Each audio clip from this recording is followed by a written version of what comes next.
प्रिय श्रोताओं, श्री गणेश ज्ञान गंगा चैनल में आपका स्वागत है। गीता प्रथम अध्याय पाठ का महत्व और लाभ।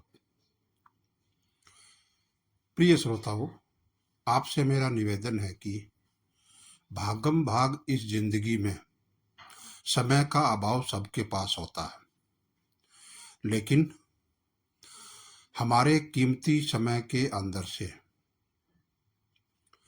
थोड़ा समय तो हमें भगवान की कथा या कहानी सुनने के लिए जरूर निकालना चाहिए।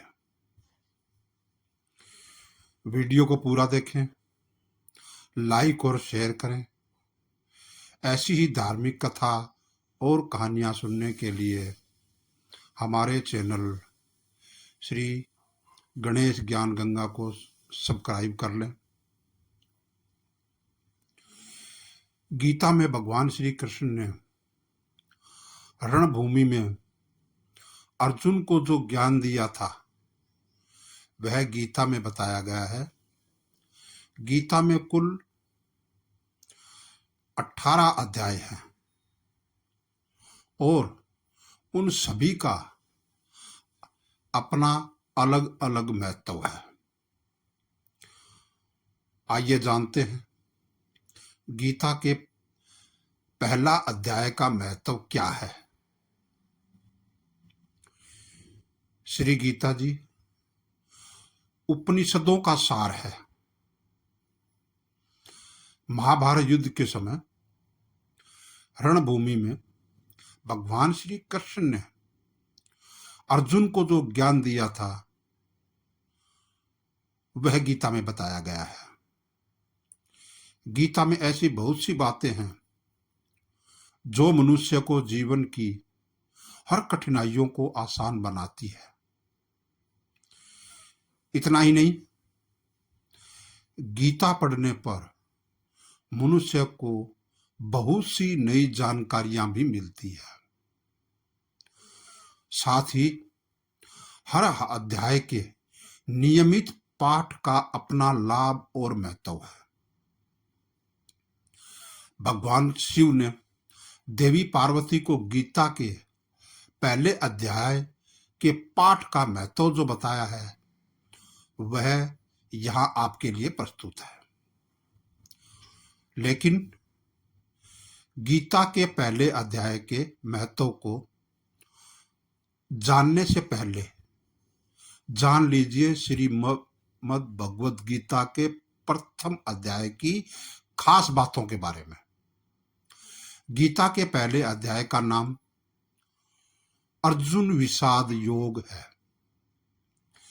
इस अध्याय में कुरुक्षेत्र के मैदान में उपस्थित बंधुओं और संबंधियों को सामने देखकर अर्जुन के मन में उठे विषाद और मन स्थिति का वर्णन किया गया है, जिसे संजय धृतराष्ट्र को बताते हैं। गीता के प्रथम अध्याय के पाठ का लाभ और महत्व। गीता प्रथम अध्याय का महत्व। एक समय माता पार्वती जी ने पूछा, महादेव जी, किस ज्ञान के बल पर संसार के सब लोग आपको शिव कहकर पूछते हैं? मृगछाला ओढ़े और अपने सभी अंगों में शमशान की विभूति लगाए, गले में सर्प और नरमुंडों की माला पहने हुए हो, इनमें तो कोई भी पवित्र नहीं है। फिर आप किस ज्ञान से पवित्र माने जाते हैं? तब महादेव जी ने उत्तर दिया कि हे प्रिय, सुनो, मैं गीता ज्ञान को अपने हृदय में धारण करने से पवित्र माना जाता हूं। इस ज्ञान से मुझे बाहर के कर्म नहीं व्यापते। तब पार्वती जी ने कहा कि हे भगवान, जिस ज्ञान की आप ऐसी स्तुति करते हैं उसके श्रवण करने से या सुनने से कोई कर्तार्थ भी हुआ है? महादेव ने उत्तर देते हुए कहा कि इस ज्ञान को सुनकर बहुत से जीव कृतार्थ हुए हैं और आगे भी होते रहेंगे। मैं तुम्हें एक पुरातन कथा कहता हूं और तुम ध्यानपूर्वक सुनो।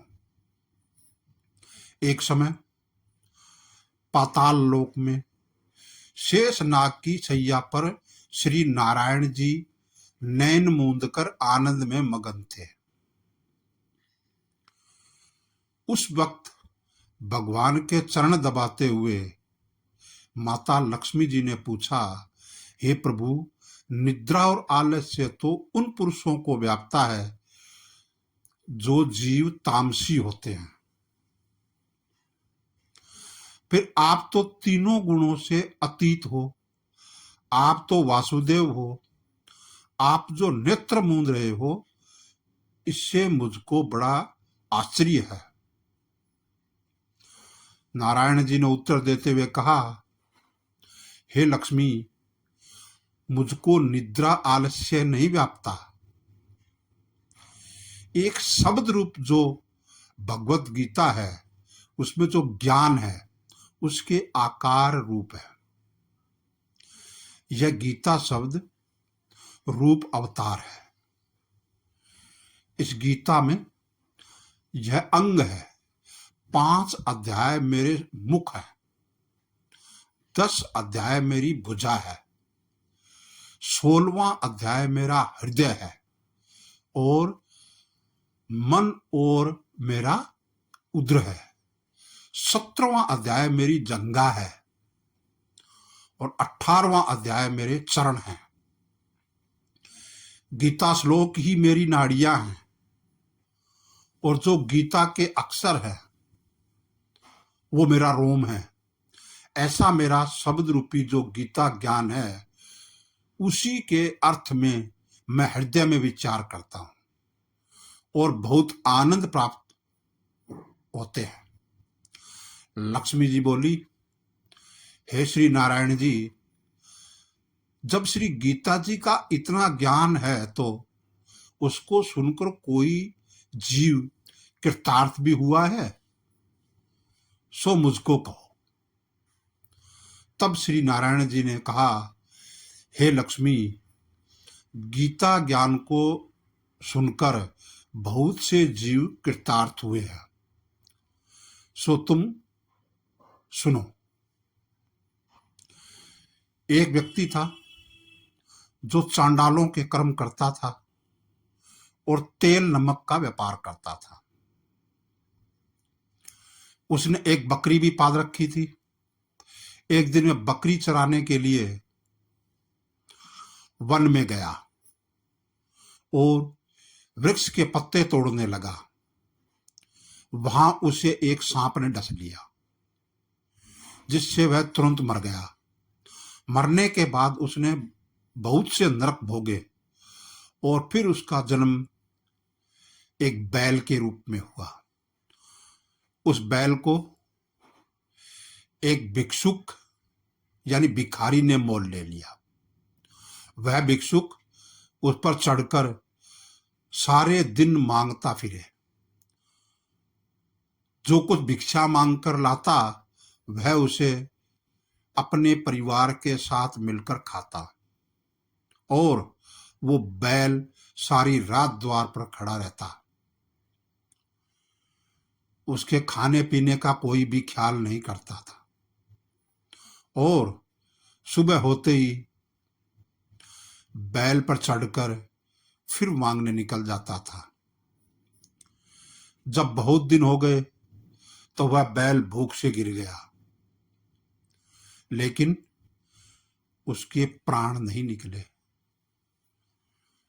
नगर के लोगों ने देखा और उस बैल को कोई तीर्थ का फल दे तो कोई व्रत का फल देवे, तब भी उस बैल के प्राण नहीं छूटे। एक दिन गणिका आई और उसने लोगों से पूछा, यहां कैसी भीड़ लगी है? तो उन्होंने कहा कि इसके प्राण नहीं निकलते। उनके पुण्यों का फल दे रहे हैं, तो भी इसकी मुक्ति नहीं होती। तब गणिका ने कहा कि मैंने जो कर्म किया है उसका फल मैंने इस बैल को दिया है। इतना कहते ही बैल की मुक्ति हो गई। तब बैल ने एक ब्राह्मण के घर जन्म लिया। पिता ने उसका नाम सुशर्मा रखा। उसके पिता ने उसे पढ़ाया लिखाया, उसको अपने पिछले जन्म की सुध थी। उसने एक दिन मन में विचार किया, जिस गणिका ने मुझे बैल की योनि से छुड़ाया था उसका दर्शन करूं। विप्र चलते चलते गणिका के घर पहुंच गया और कहा, क्या आप मुझे पहचानती हैं? गणिका ने कहा, मैं नहीं जानती, तुम कौन हो? तब उसने कहा कि मैं वही बैल हूं जिसको आपने अपने पुण्य दिए थे। तब मैं बैल की योनि से छूटा था। अब मैं विप्र के घर जन्मा हूं, आप अपना पुण्य बताएं। गणिका ने कहा कि मैंने अपने जाने पुण्य नहीं किया, परंतु मेरे घर एक तोता है, वह रोज सवेरे कुछ पढ़ता है, मैं उसका वाक्य सुनती हूं, उस पुण्य का फल मैंने तुम्हें दे दिया। तब विप्र ने तोते से पूछा कि तू सवेरे क्या पढ़ता है? तोते ने कहा, मैं पिछले जन्म में विप्र का पुत्र था। मेरे पिता ने मुझे गीता के पहले अध्याय का पाठ सुनाया करते थे। एक दिन मैंने गुरु से कहा कि मुझको आपने क्या पढ़ाया है? तब गुरुजी ने मुझे श्राप दिया कि तू तोता बन जा। इसके बाद से मैं तोता बन गया। एक दिन बहेलिया मुझे पकड़ ले आया और एक विप्र ने मुझे मोल ले लिया। वह विप्र भी अपने पुत्र को गीता का पाठ सिखाता था। तब मैंने भी यह पाठ सीख लिया। उसी दिन विप्र के घर में चोर घुस गए। उन्हें धन तो प्राप्त नहीं हुआ, लेकिन यह मेरा पिंजरा उठा ले आए। उनकी यह गणिका मित्र थी। वह मुझे उसके पास ले गए। सो मैं नित्य प्रातः गीता जी के पहले अध्याय का पाठ करता हूं, जिसे यह गणिका सुनती है, पर इस गणिका को समझ में नहीं आती है। जो मैं पढ़ता हूं वही इस गणिका ने तेरे निमित्त दिया था। वह श्री गीता जी के पहले अध्याय का फल था। तब विप्र ने कहा कि हे तोते, तू भी विप्र है, मेरे आशीर्वाद से तेरा कल्याण हो। सो हे लक्ष्मी, विप्र के इतना कहते ही वह तोता भी मुक्ति को प्राप्त हो गया। तब गणिका ने बुरे कर्म छोड़ भले कर्म ग्रहण किए और नित्य स्नान करके श्री गीता जी के प्रथम अध्याय का पाठ करना शुरू कर दिया, जिससे उसकी भी मुक्ति हो गई। प्रिय श्रोताओं, वीडियो को पूरा देखने के लिए आपका बहुत बहुत धन्यवाद। आशा करता हूं कि आपको श्री गीता जी का यह पहला अध्याय और यह ज्ञानवर्धक कहानी जरूर अच्छी लगी होगी। यदि अभी तक आपने हमारे चैनल श्री गणेश ज्ञान गंगा को सब्सक्राइब नहीं किया है तो अभी सब्सक्राइब कर लें। प्रेम से बोलो जय श्री कृष्णा, जय भोले भंडारी।